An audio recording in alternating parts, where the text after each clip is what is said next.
Try to imagine a city on edge, populations rising for the high holiday season, Roman guards have increased everywhere, Jewish pilgrims are flooding in, and they far outnumber the Roman military guards on duty. So in a display of power, the Roman governor Pilate does this little parade for everybody. He rides through Jerusalem on his big old war horse with soldiers in full military garb going behind him and before him. Just kind of like a little message like, do you enjoy your parade this year? This is not your year to rise up and rebel. Don't try it. Look at all these guys, they're gonna kill you.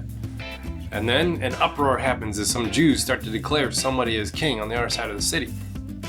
So it begins, the moment Pilate has dreaded. Soldiers are awaiting their orders. Jesus is in their sights as the leader to this next rebellion. What are we gonna do? That's on edge, man.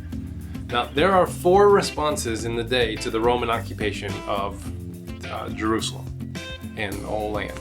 The Essenes, like John the Baptist, they're like, it's all screwed up, and just decide to stay out in the desert and find God there in solitude.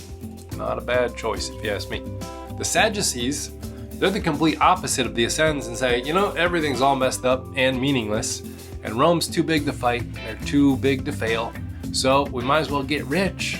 And they did. They ran the whole temple system and they just like reaped the profits from that thing.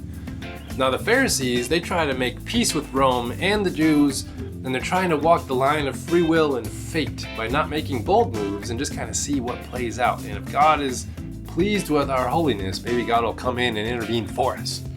And then the Zealots come in and they say, the Messiah is going to rally us together and God will bless our efforts of violent resistance.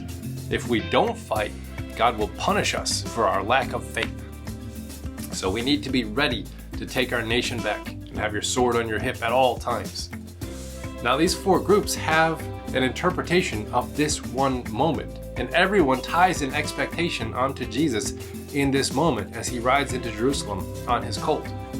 And he does not meet their expectations, and they all miss what God actually did because they couldn't get past their own aspirations of power and their own vision.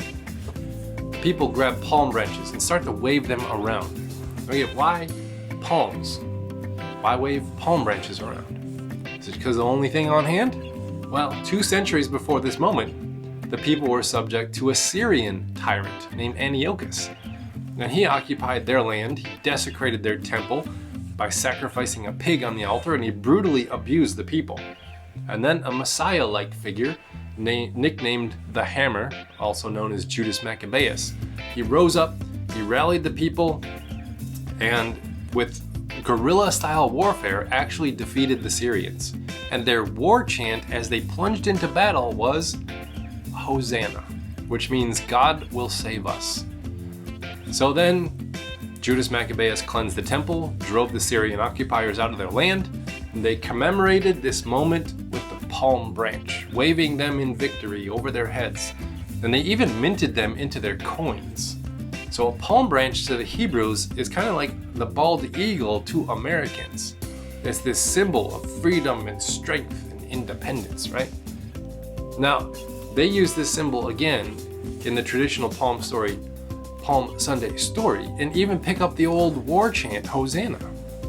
And Jesus sees the expectations of the people that they want to wage war. And what is his response? He weeps, knowing that their military rebellion that's going to happen in 66 AD will eventually bring the full brunt of the armies of Rome down upon their heads.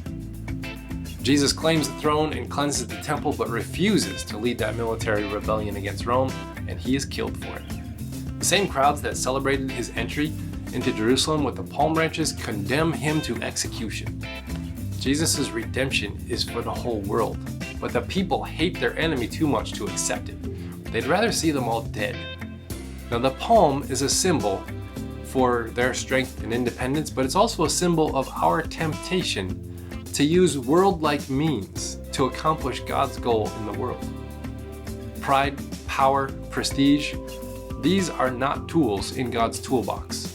For we see the power of God paradoxically on display as human weakness as Jesus is crucified.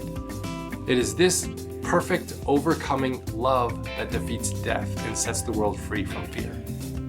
Today, we celebrate Palm Sunday, paradoxically, subversively, because we know that how we get something determines who we are when we have it. And even when we fail, the rocks themselves will cry this message of God's universal goodness.